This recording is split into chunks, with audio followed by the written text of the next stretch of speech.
السلام علیکم دوستو مسلم تاریخ میں صلاح الدین ایوبی، محمود غزنوی، محمد بن قاسم، طارق بن زیاد اور موسیٰ بن نصیر جیسے فاتحین کا نام تو آپ نے سنا ہوگا، لیکن اسلامی تاریخ کا ایک گمنام لیکن طاقتور کردار ایسا بھی ہے جس نے ان تمام فاتحین سے زیادہ فتوحات حاصل کیں، عدل و انصاف کا ایسا نظام قائم کیا کہ اس کو ملک العدل کہا جانے لگا، جس نے شاندار سلجوق سلطنت کو وسعت دے کر ایشیا اور یورپ تک پھیلا دیا۔ اس کی حیرت انگیز فتوحات نے یورپ کو بھی حیران کر دیا۔ ہم بات کر رہے ہیں سلجوقی سلطنت کے تیسرے حکمران سلطان ملک شاہ کی، جس کا نام سن کر سلیبی تھر تھر کانپنے لگتے تھے، مگر افسوس کریں یا بدقسمتی کہیں کہ خود مسلمانوں کی اکثریت اس عظیم ہیرو کے کارناموں سے ناواقف ہے، اور ملک شاہ کو اس کا جائز مقام نہیں دیا جا سکا۔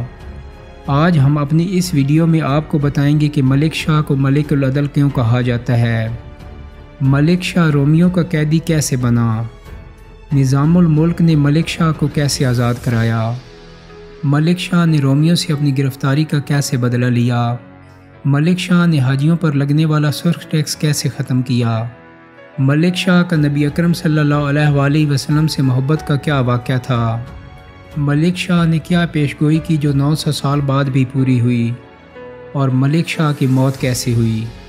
دوستو، سلجوقی سلطنت قائم ہو چکی تھی۔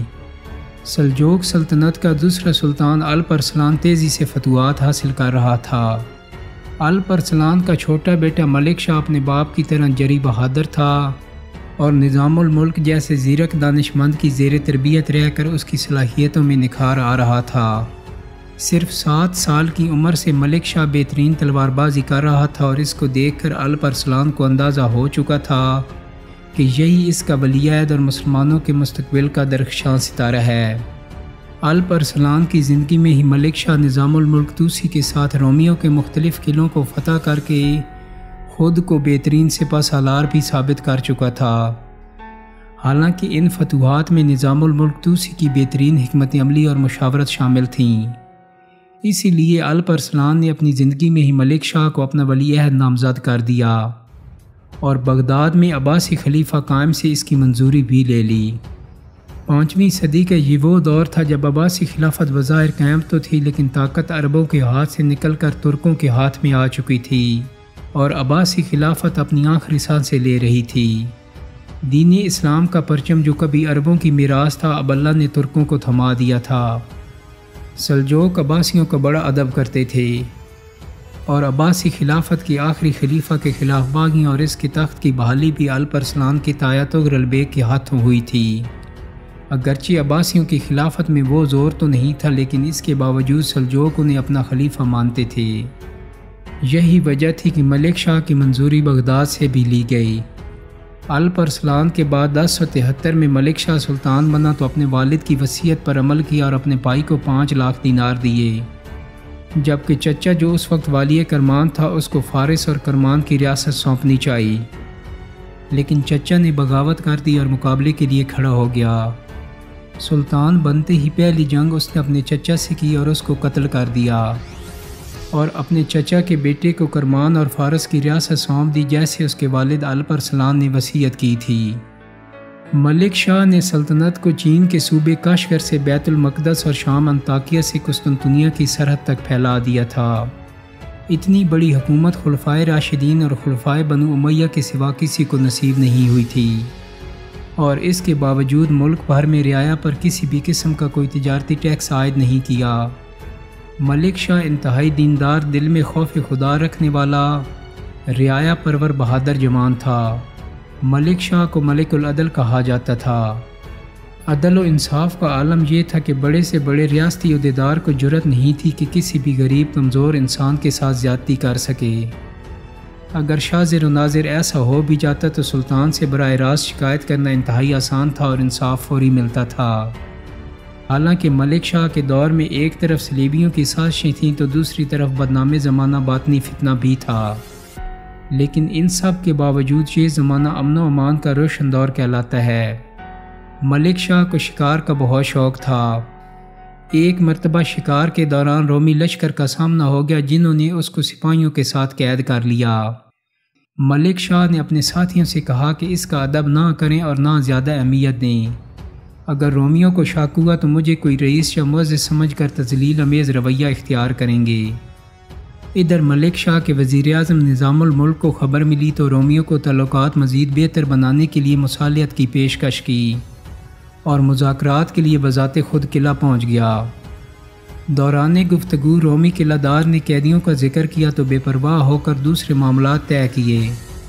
جب معاملات طے ہوئے تو اس میں قیدیوں کی رہائی کے معاملات بھی طے پا گئے۔ ملک شاہ کو قیدیوں کے ساتھ پیش کیا گیا تو نظام الملک توسی ایسے انجان بن گیا جیسے کوئی عام ترک ہو اور قیدیوں کو ساتھ لے کر چل پڑے۔ آگے جا کر جب رومیوں کی حدود سے نکل آئے تو ملک شاہ کے کرتے کو بوسہ دیا۔ ملک شاہ نے کچھ دنوں بعد رومی قلعہ پر چڑھائی کر دی اور اسی دوران قلعہ دار کو قید کر لیا۔ رومی قلعہ دار نے جب ملک شاہ کو دیکھا تو پہچان گیا۔ ملک شاہ نے کہا میرا مقصد صرف یہ بتانا تھا کہ اس دن تمہارے سپاہیوں کے ہاتھوں گرفتاری محض اتفاق تھی۔ سلجوقی فوج کسی بھی طرح کمزور نہیں، اور اس قلعہ دار کو تحائف دے کر عزت کے ساتھ رخصت کیا۔ اس دور میں باکثرت مساجد، مدارس اور قلعے تعمیر کیے گئے۔ بغداد کی سب سے بڑی مسجد جامعہ کبیر اسی کی یادگار تھی۔ حاجیوں کے راستے میں جگہ جگہ سرائے اور پانی کے تالاب بنائے۔ مکہ معظمہ میں بدوؤں اور خدام کے لیے وظائف اور عطیات مقرر کیے۔ اس زمانے میں شیخ الحرمین کی جانب سے حاجیوں پر 7 دینار سرخ ٹیکس تھا۔ ملک شاہ نے اس کی معاوضہ میں جاگیر مقرر کر کے ٹیکس معاف کر دیا۔ عدل و انصاف پر یقین رکھنے والے ملک شاہ کا دل نبی مہربان صلی اللہ علیہ وآلہ وسلم کے عشق سے لبریز تھا۔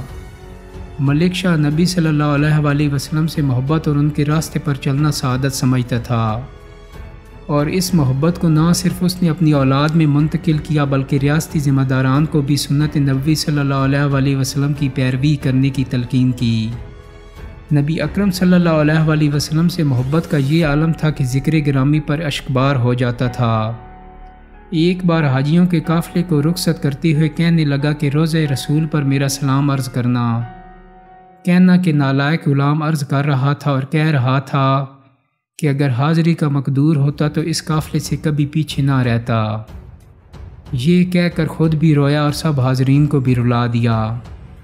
ملک شاہ نے صرف عسکری طاق ہی نہیں بٹھائی بلکہ نظام معیشت، عدالت اور درسگاہوں کے بھی وسیع سلسلے قائم کیے۔ اس نے نیشہ پور میں ایک بہترین درسگاہ بنوائی جس کا انتظام مشہور فلکیات دان عمر خیام کے سپرد تھا۔ بزرگان دین اور علماء کا بے حد احترام کرتا تھا۔ کبھی کسی بزرگ یا عالم کو دربار میں طلب نہ کرتا بلکہ خود چل کر ان کے پاس جاتا تھا۔ شاہ معین الدین ندوی رحمۃ اللہ علیہ اپنی کتاب تاریخ اسلام میں لکھتی ہیں کہ خراسان میں سلطان ملک شاہ ترکستان پر فوج کشی کی تیاری کر رہا تھا کہ روم کے سفراء خراج لے کر پہنچے۔